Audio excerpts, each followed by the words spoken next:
Welcome to another episode of Empower Apps. I'm your host, Leo Dion. Today, I am joined by Josh Holtz. Hey, Josh, thanks for joining me. Hey,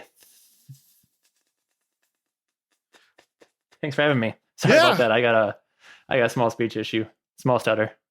It's all right. So today we're thanks for having me. Yeah, I'm really glad to have you on. I'll let you start off by telling a little bit about yourself. All right. So Josh Holtz. I currently am the lead maintainer of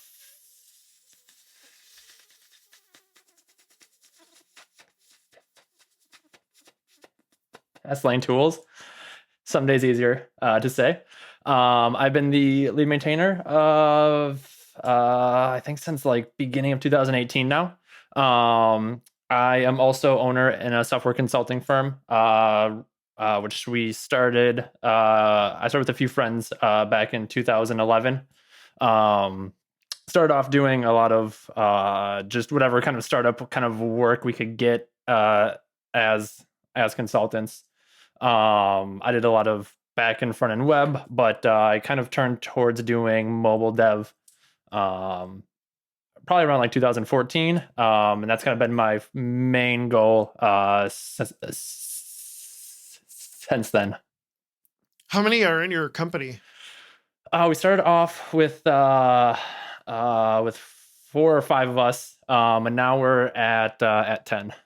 3 partners, and then the rest are all full-time employees. Wow. That's awesome. I'm not at that point. I have no interest in employees right now. I didn't know that's what we were gonna do. We just kind of created it as like a freelance umbrella for the most part when we just started, because we didn't like our enterprise jobs. We wanted to do something kind of in like this like fun, fast moving tech space. And just kind of doing freelancing, maybe creating our own product or something. It was kind of what we wanted to do. And then we decided to like hire some interns, and they became full-time employees. And well, now we have 7 employees. But it's a lot of fun. Everybody's super good, smart, fun. I enjoy having them all around. So are you like the iOS specialist, or is the whole shop iOS focused? No, I'm one of the like only native mobile focused. We have a lot of Elixir people. We have a lot of Angular, React front end.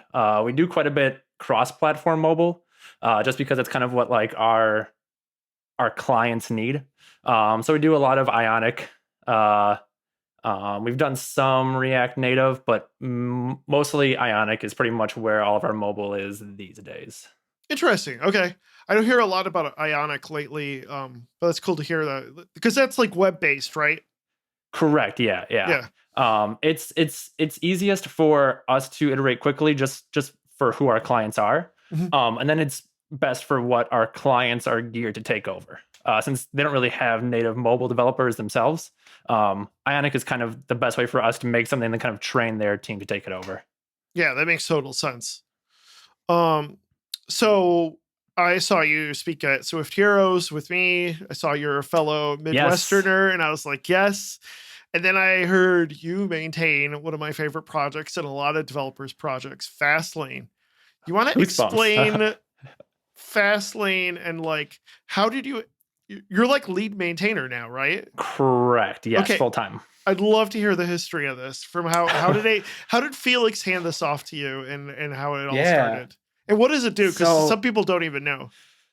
Yeah. So it's a automation tool for was just iOS. Now it's Android and Mac, and pretty much any sort of native application that you kind of want to automate. But it is WatchOS. It is what you can do WatchOS stuff. Yes, you can. I actually don't have a WatchOS app yet. I'm using it right now for a WatchOS app. It works awesomely. That is fantastic. I might actually kind of like want to hear how it is, because I don't have one yet. That and tvOS are on my list of things to like personally create, so that I can kind of become that kind of user. Mm-hmm. But to get back into it, I guess it is.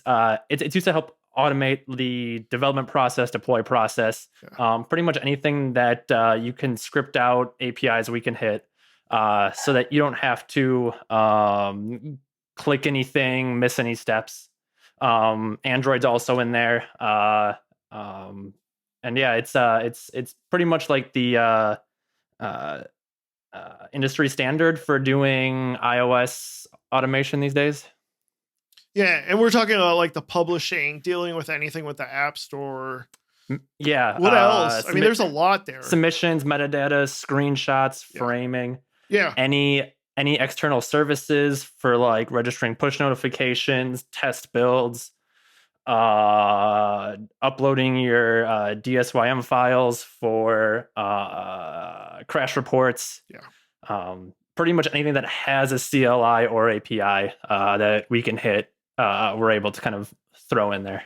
So what's the history of Fastlane? Because that was started by Felix, right?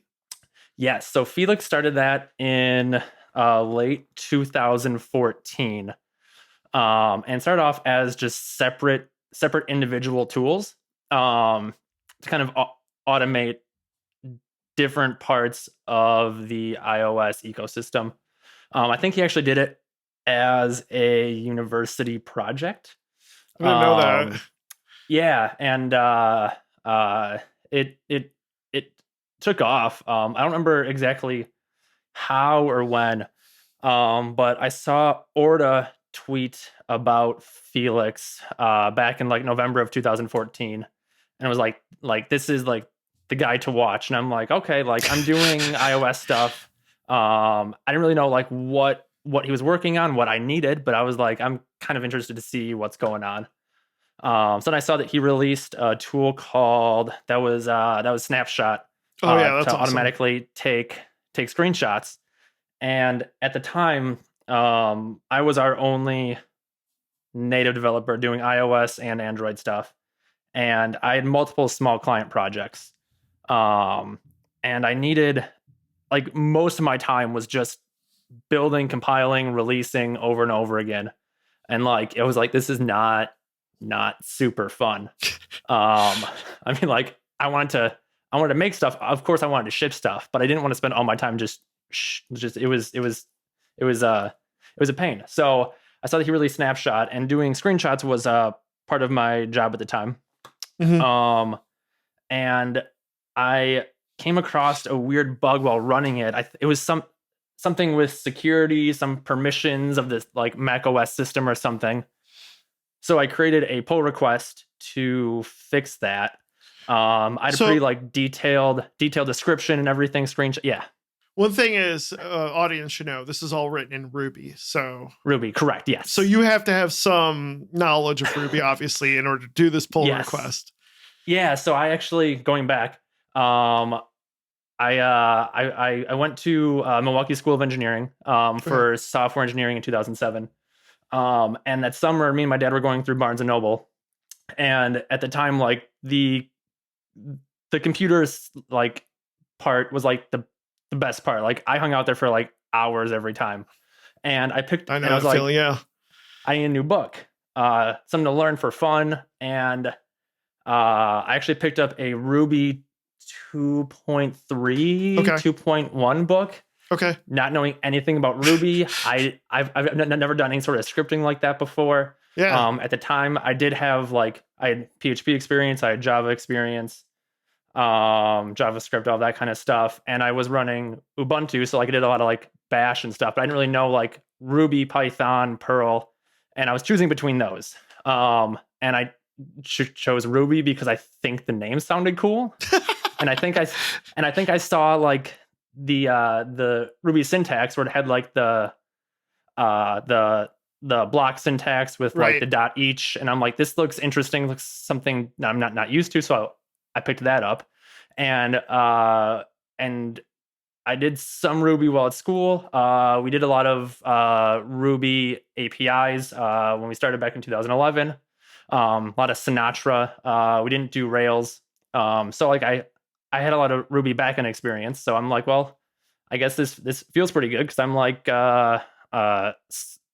Snapshot was iOS, which I'm doing now, and I had the experience to actually go in and make a PR for it. So it kind of like fit perfectly with like the Ruby experience I've had for like five-ish years. So it wasn't too hard to actually jump in and make a PR for that. I did quite a bit of open source before then as well. So I was kind of familiar kind of what open source pull requests were expecting. A lot of descriptions, how to test, screenshots, all that kind of stuff. Nice. So I ended up making the first pull request. Felix liked it. I made a second one, and then I got a DM, and he's like, "Hey, you want to like join the actual like team?" And I'm like, "Okay." I was like, I don't. What does that I don't mean? really have my. Yeah, I was like, I don't know what that means. Like, I mean, I don't really have much else to do, so I was like, sure. I got a book from Barnes and Noble, so yeah, what the heck? That's all I had. So hopped on a call with him. He kind of talked to me like through like what his plans were, all the different tools, all that kind of stuff, and I was like, this fits pretty well with like where I am in the consulting world because I'm gonna use this to help my clients. So like I was coming in more from like an application standpoint of being an end user and kind of fixing things along the way, adding things that I needed as a user. Instead of just like being on the core team and like doing issues and stuff like that, I was just kind of adding things along the way. Yeah. I started on the core contributor team in January of 2015. And then for like 3 years, I did a lot of like actual consulting for it. So I had clients that were like, "Hey, I need this scripted out." I had a client come to me who did a lot of white label apps. Okay. He had like 100 apps in the iOS App Store and 100 in Google Play.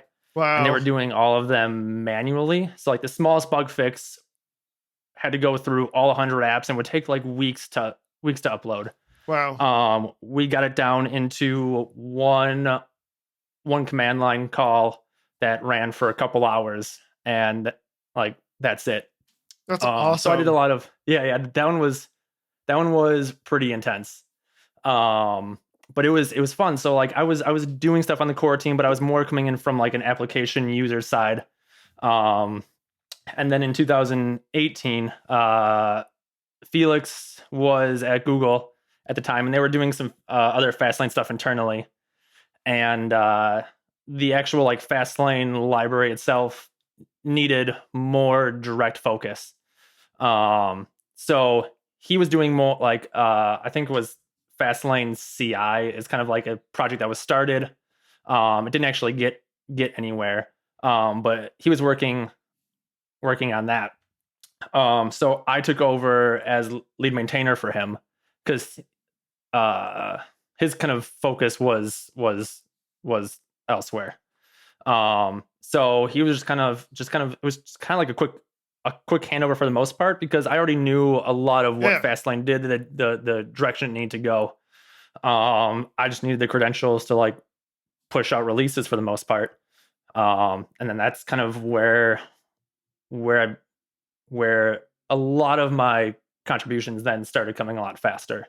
I was part-time starting in 2018, all the way until July of last year, 2020. Yes. July 2020, I actually became full-time. So that's been a lot of fun. How many team members are there? There is one full-time Fastlane person. That's me. Okay. And then everybody else is really just core contributors that kind of jump in when they need to because it's fun. Some people, their jobs do allow them to work a few days on it. But there's not really anybody else that's focused like full-time or part-time right now. Okay. So I met it's funny you mentioned Orda too, because I met Felix and Orda at Try Swift, and Felix had a really good talk about security at Try Swift New York. I think it was 2018 or 17. Yeah. I mean, that guy knows his stuff. I don't know what he's up to now, but Like He's super smart. Yeah.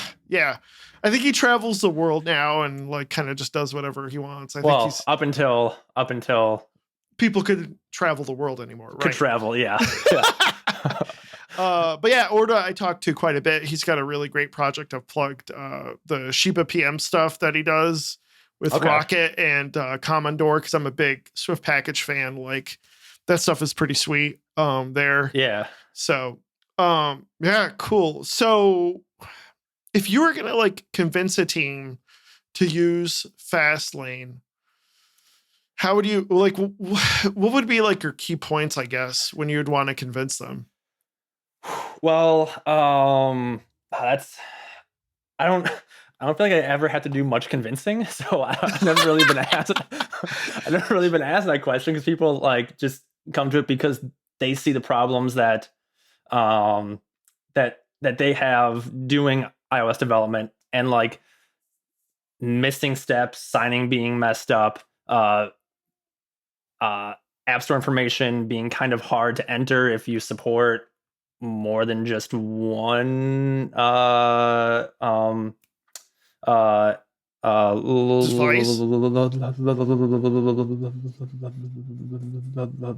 Vocalization. Oh, okay, yeah. And device as well, yeah. Like it becomes a pain to put like English, German, French for iPhone, iPad, all that kind of stuff. So like it just saves you time. It's pretty much the only way like is like the shortest way to convince someone is like, and you never miss a step. Like automation is great. You don't have to automate every single part where you don't touch a keyboard ever, but if you can like automate the process and still have like command prompts going through if you need to, that's still a really great process because then you're not missing like the version bump or upload, whatever questions it may ask. It doesn't have to be like hands off. Just don't miss a step and it makes your development and deployment much easier. And even if it just has like a linter on it, right? So like, yeah, oh, I missed a step. Okay, I'll go back and I'll fix it manually. Like even that is better than nothing. Yeah, totally. There was a tweet going around 2 weeks ago where there were quite a few people who were missing the CloudKit schema deployment. Okay. From development to production, because you have to do that before you push to test flight or the App Store. Right. And it's been a lot of us because all of a sudden like CloudKit stuff won't save. And after it bit me the first time, I actually added a prompt in my deploy process that said, "Did you deploy this?" So like it was great because I still have to go into the CloudKit dashboard and like click the deploy button. Right. But it makes me think about, hey, this is a step that I could have easily missed 4 times and I did not now. So like it's still a great way to automate and make sure you hit every single step. So it sounds like you've done like server side development, right? Yeah. And it's like those folks, even like client side JavaScript stuff, like those folks have it down when it comes to like automation, right? It's like, that's what I love about Fastlane is it brings a lot of that really cool automation stuff over that server side folks have, especially if you're working with like Docker. It's just like, it's so easy to like just deploy new stuff without having to worry about missing a step.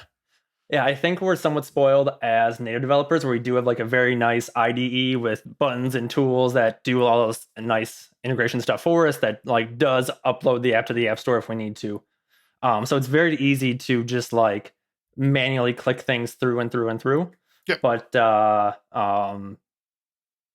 I enjoy not having to click things and just kind of saving myself time where I can just be like deploy and then like it does its thing for like half an hour. I just go like away from my desk, go for a walk, and I can come back and the app is deployed, screenshots taken, all that stuff.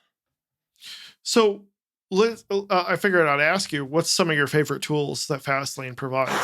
That's a tough question, actually.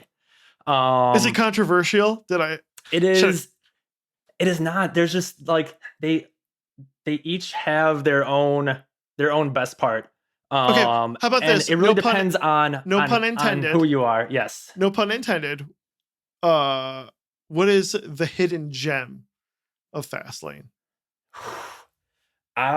Probably I'm gonna have to say Match is probably Yes. the best tool. Yep. It saves, and like it's not the best tool for everyone, Right. but it is the best tool for teams and if you have multiple computers. Like Yeah. I have two, debatably three Macs if I fix the other one. Yeah. Same boat. And you're only allowed two distribution certs when going to the App Store.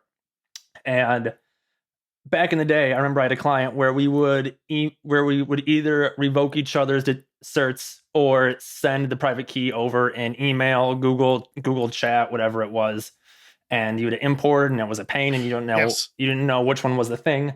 And now I just create one cert, and it's synced and encrypted, and it just easily can install it on any of my machines. I don't have to worry about it at all. So like I started using Match recently, and I was like, at first it's scary because like, oh, I gotta go manual. I gotta like get rid of all my old certs in that case. Because what I wanted to do is we'll talk about it, but like I wanted to set up a CI to like automate deployment, and like Match takes all the headache of provisioning profiles and certificates.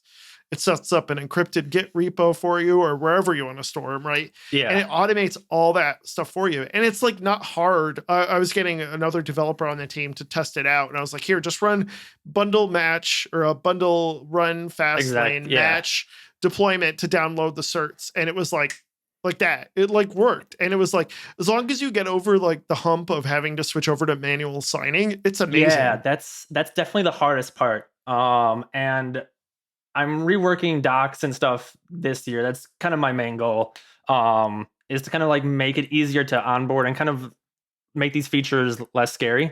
Yeah. And I want to kind of educate on how to do manuals, because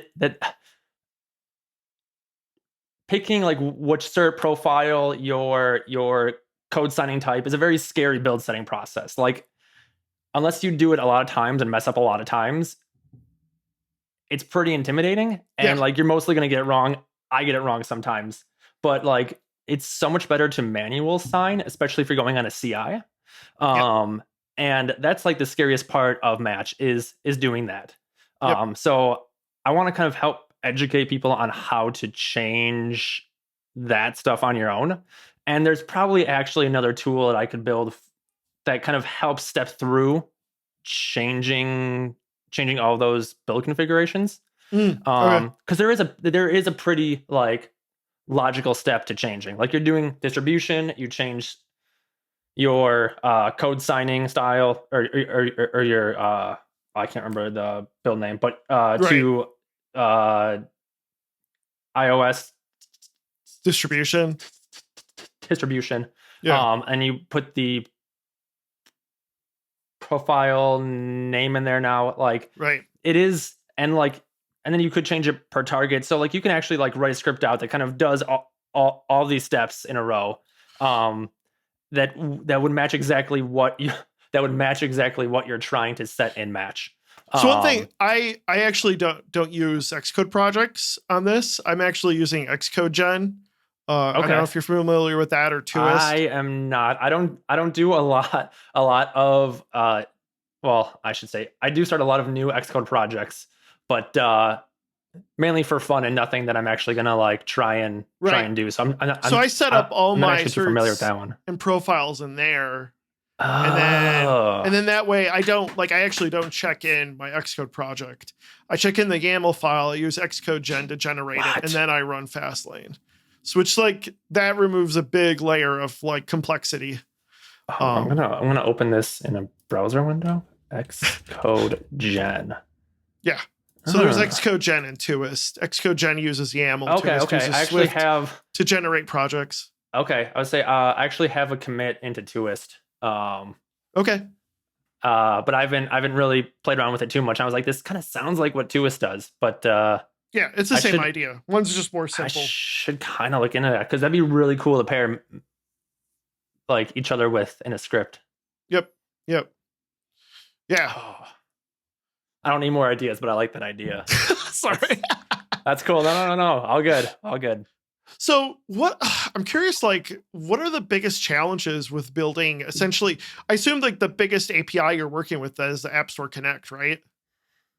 From the iOS side, yes. For Android, we use the Google Play Play API. Ruby API SDK. I think it's called Wait, something they like that. have a Ruby SDK? Yeah. Oh, they're so lucky. It is auto-generated based upon the Yammer or whatever, or not GP. No, there Stammer? are some letters there. What is it called? What is it? Oh, I got a dog in here now. Hi, dog. What is it? I don't know, but either way, they don't actually write it by hand. It's automatically created based upon their API schema thing that they have. But yeah, those are the two biggest APIs. Well, largest APIs. Oh, my dog's gonna be in the video. That's okay. Hi, Grover, dog. say hi. It's not the first time we've had a video. Dog in a video, so that's totally okay. All right, he's just gonna sit there now. All right, yeah, but yeah, the App Store Connect API is definitely one that takes the most tinkering. Okay. Okay. How much of that is documented, or is it like is it a big challenge? Is it like typical like Apple documentation, which of course has not gotten a lot of great stuff, or is it like even worse than that? No. So the actual the hard part is there are two endpoints. 1 second here. No problem.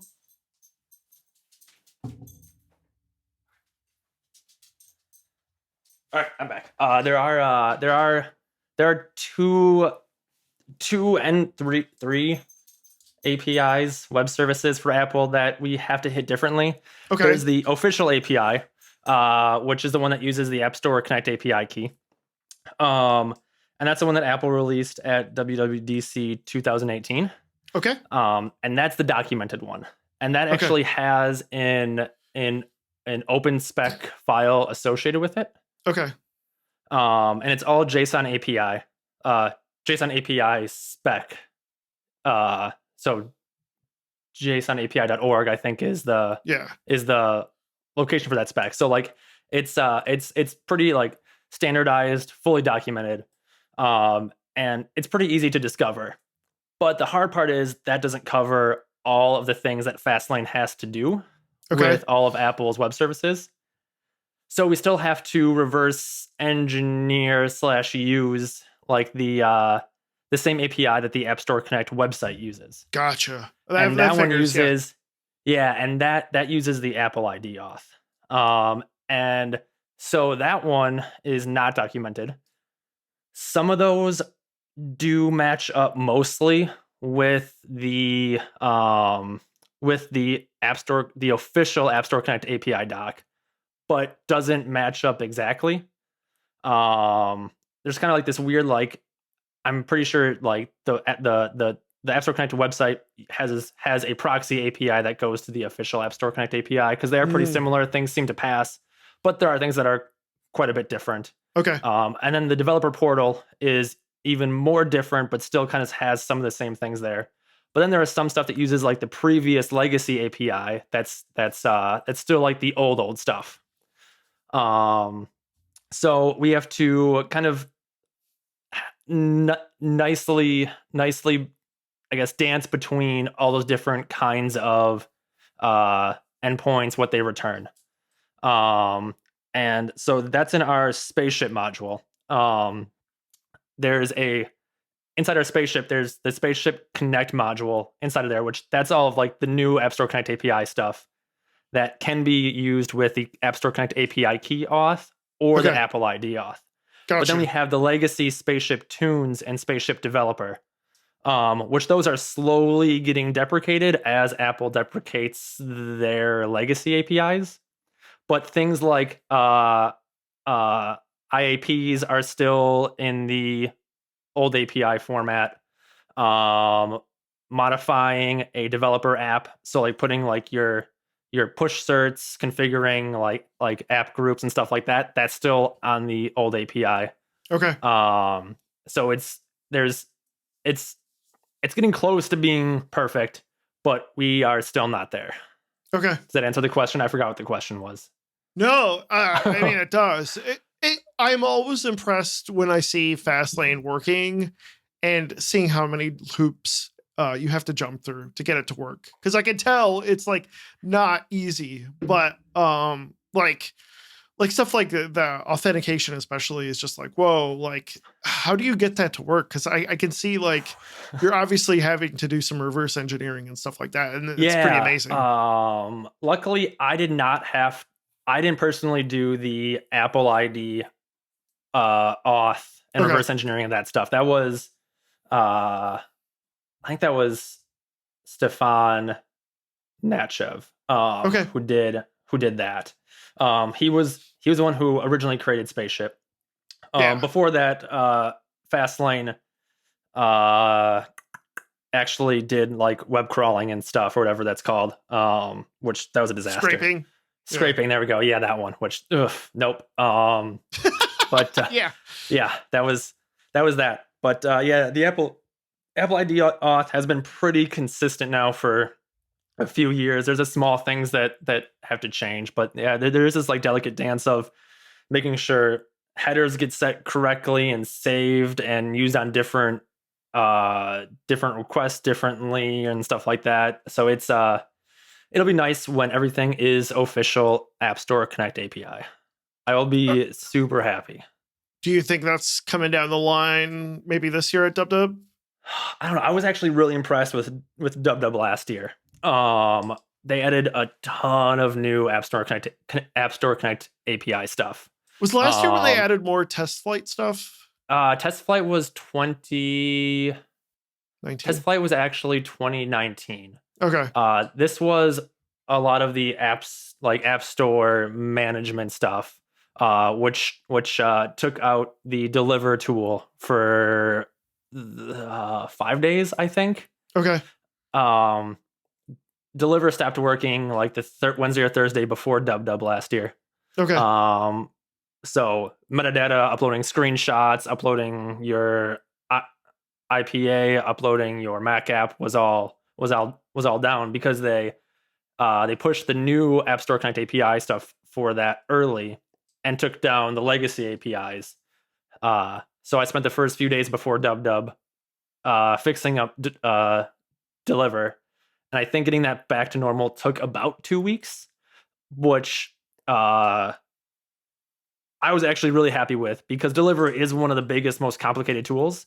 So like those changes last year filled up like a really big gap of kind of what Fastlane was missing with App Store Connect API.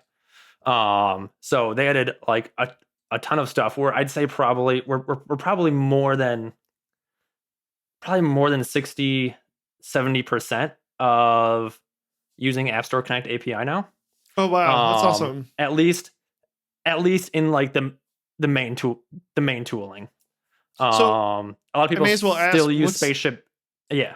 What's on your wish list then for DubDub this year when it comes to App Store Connect? So in terms of App Store Connect API, the biggest one is downloading the DSYM files. Okay. That is still currently requires Apple ID auth, which is the biggest issue with people who use the App Store Connect API on CI. Because everything else is pretty much working for delivering the app to the App Store and everything on CI, but you can't download those desymbolication files on the CI with the App Store Connect API key. So you have to open up Xcode and do it. So you might have to open up Xcode, or you could run your Fastlane script locally once a day, once a week, whenever you need them for the most part. Or you could set up 2FA on your CI and reauthorize that every 15, 30 days, whatever it is. Gotcha, that's kind of a pain too. So that's probably the number one, because that's probably like the number one request from users right now. I would also love for App Store Connect API to be for Enterprise. Right now, Enterprise does not have App Store Connect API key. Okay. So they're still using Apple ID.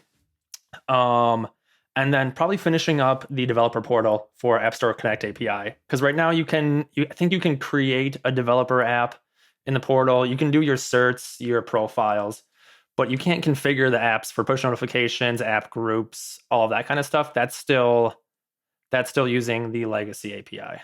Gotcha. So Okay.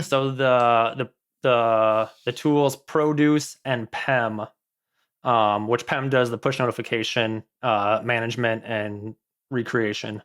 Those are still Apple ID only. Okay.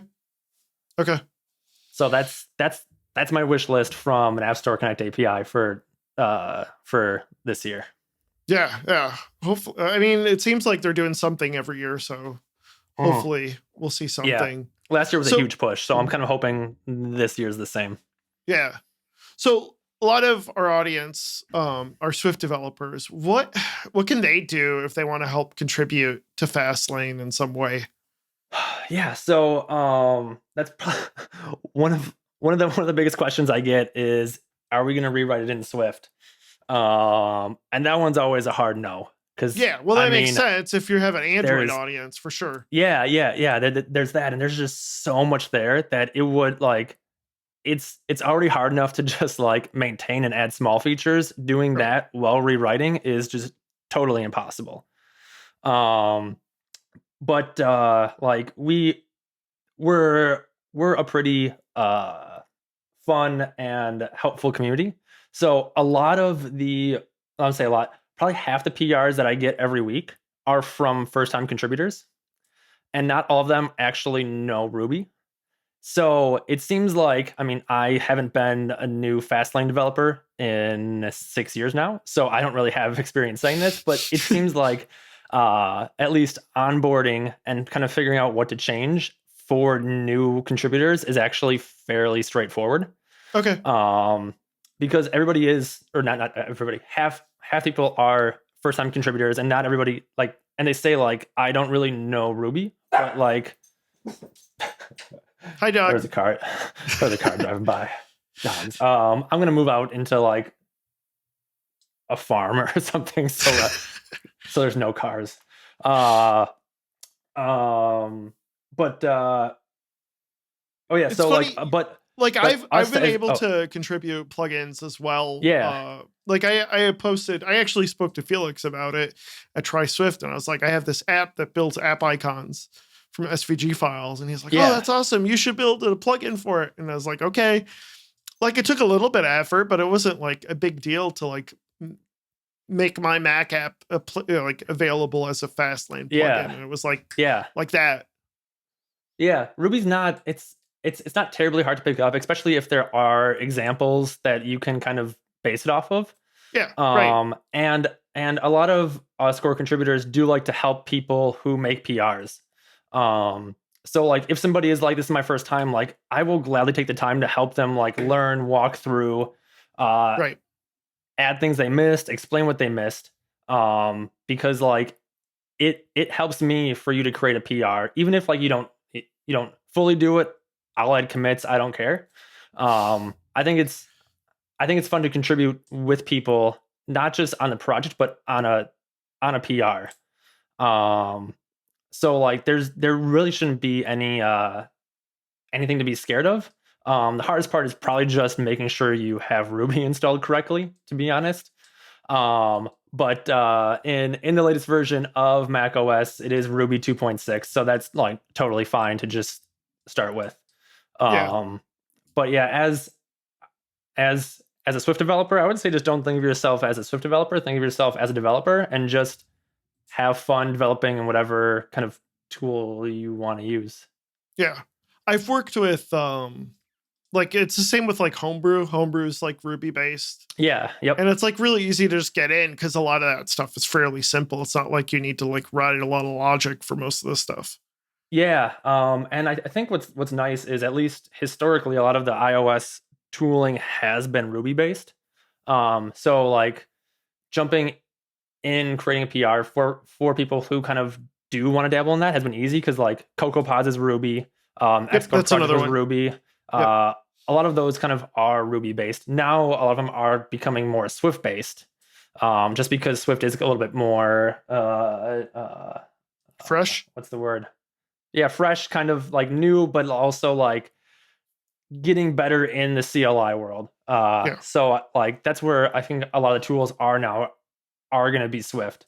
So we might start seeing a little bit more or less contributions from people who don't really want to do Ruby because there are Swift options available. But I mean, we are a pretty like welcoming community. So even if you have a PR that doesn't compile, I'll gladly help. So I have one more question. Could you close your shade? Oh yeah, I'll say yeah. It got really dark. Let me turn on the light too.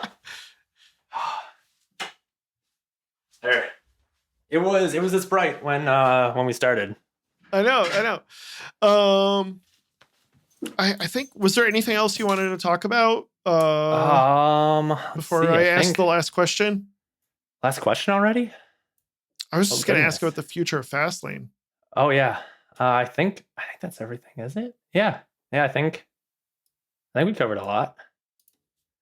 I think so. It's been great. All right. So last question. What's the future of Fastlane?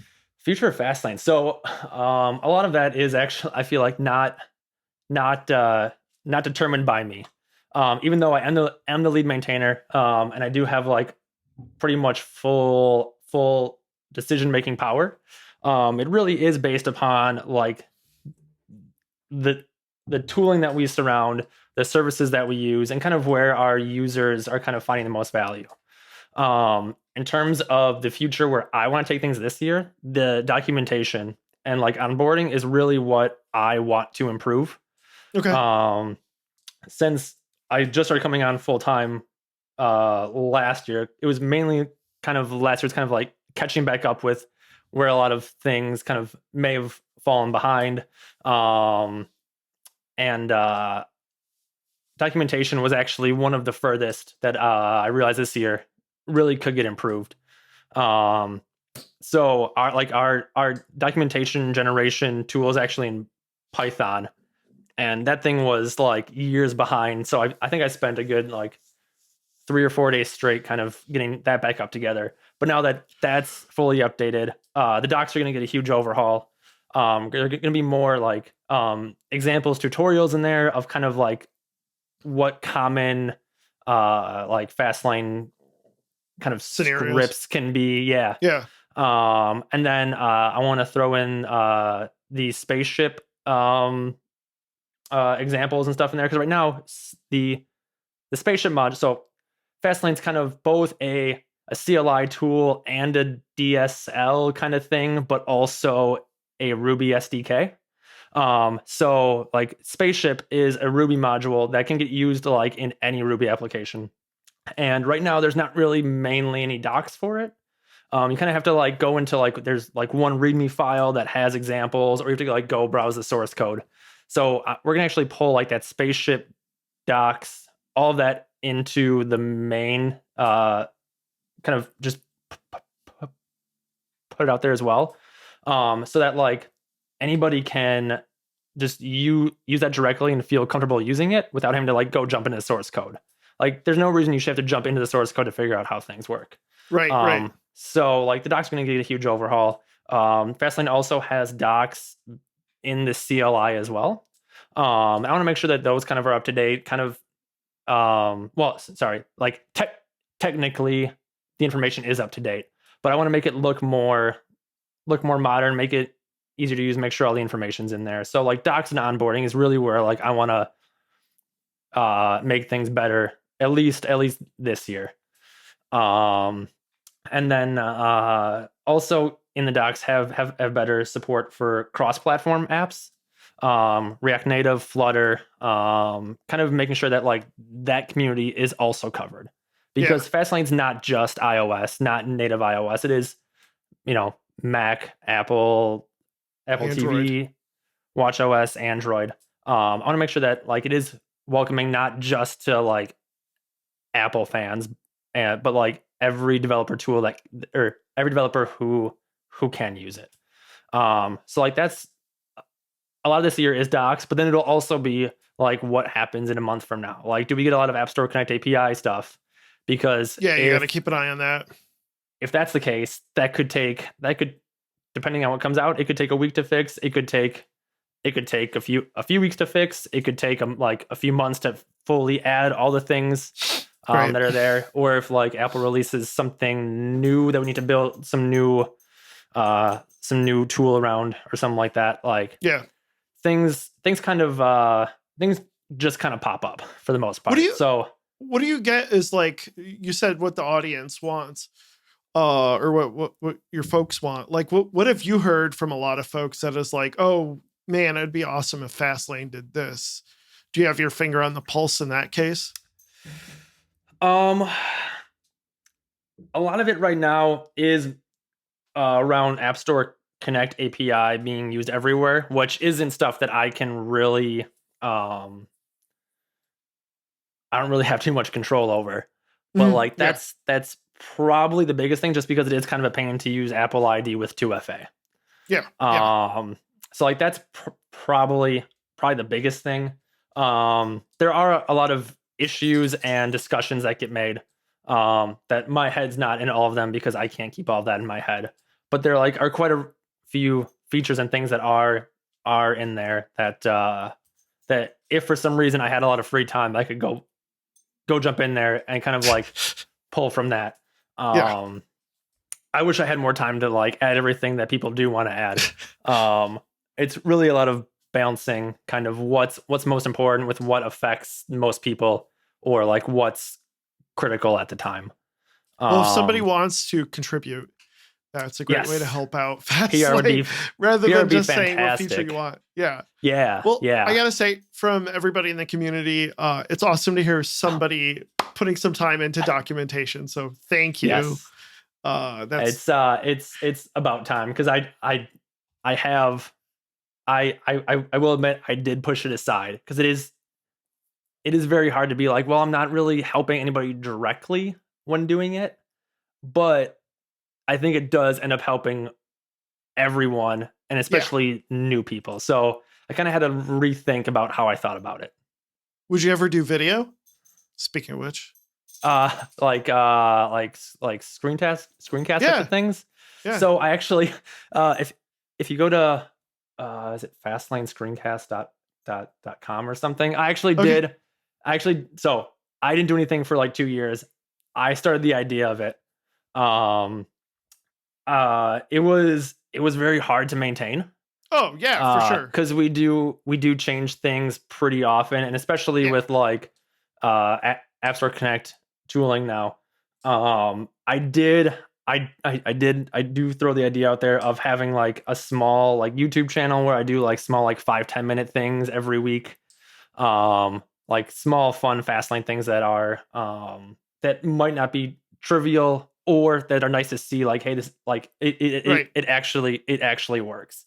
Even though you can cover it in a blog post or like docs, it is sometimes really nice to see like, hey, this is actually Match in action doing stuff, versus just the problem reading about it it's the problem of having to squeeze that in when you're trying to like put in every new feature that people request to. And I totally docs, understand. Like I'm torn about putting that stuff in docs, because like if we had like a bigger team that was only like doc focused, that could help make sure that stuff gets stays up to date. That'd be much easier. So I don't think putting like videos in docs is necessarily the best in terms of like the documentation site health, but I'm not opposed to like having a YouTube channel of like best practices, tips, hints, kind of this kind of stuff. But before I go down that I want to make sure that everything else is taken care of. Yeah, that makes total sense. Wow, we covered a lot today. Josh, thank you so much for coming on. Thanks for having me. Super fun. Where can people find you online? Twitter at Josh D. Holtz. That's probably the best place to find me. Inside of my description thing, I have links to website, all of my stupid side apps, all that kind of stuff.